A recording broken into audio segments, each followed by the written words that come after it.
নমস্কার, বুলবুলস রান্নাবাটিতে সবাইকে সাদর আমন্ত্রণ। আমি আজ আপনাদের বানিয়ে দেখাবো পাঁপড়ের তরকারি। তাই জন্য প্রথমেই আমি নিয়ে নিয়েছি পাঁপড়। এইবার পাঁপড় আমি এটা মশলা পাঁপড় নিয়েছি, আর নিয়েছি কিছু গুঁড়ো মশলা।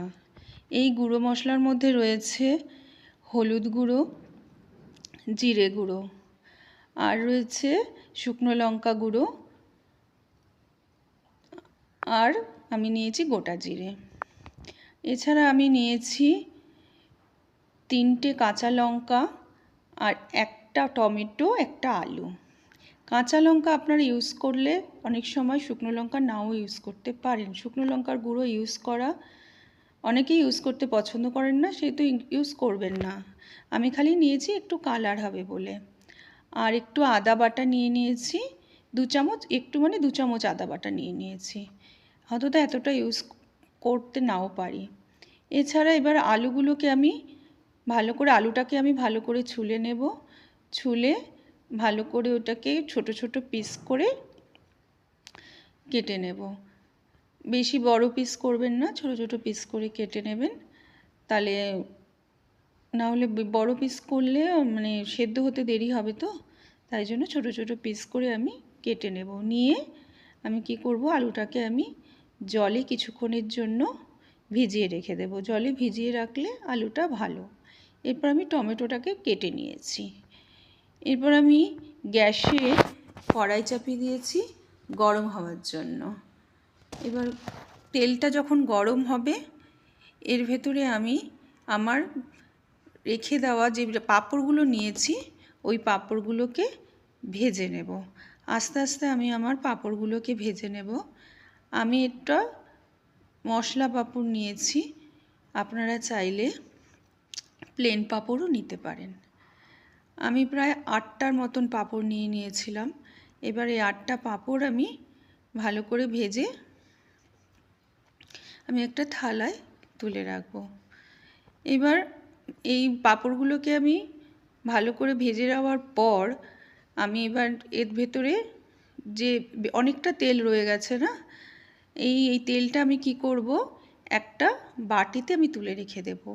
আমি বাটিতে তেলটা তুলে রেখে দিলাম, আর বাকি 2 চামচ তেল নিয়ে নিলাম। এরপর আমার কেটে রাখা আলুগুলো জলের থেকে তুলে আমি ভালো করে আলুগুলোকে ভেজে নেব।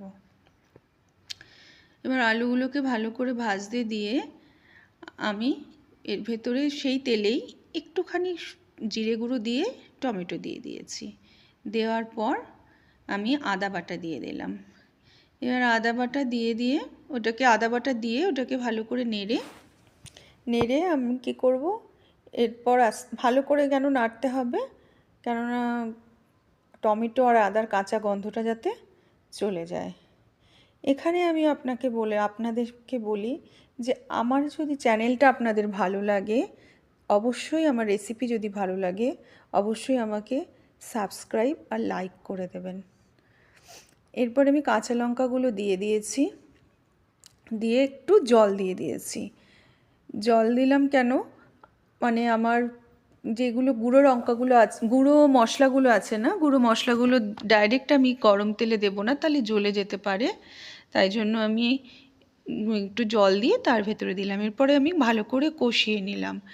নিয়ে যতক্ষণ না তেল ছেড়ে আসে ততক্ষণ কষিয়ে নিয়েছি। এরপর আমি কি করলাম, আলু রেখে দেওয়া যে ভেজে রেখেছিলাম আলুগুলো, ওগুলো দিয়ে দিলাম। ভালো করে ভেজে রাখার পর আলুগুলো দিয়ে দেওয়ার পর এখানে আমি এরপরে কি করব, আলুগুলোর ভেতরে একটুখানি জল দিয়ে দেব।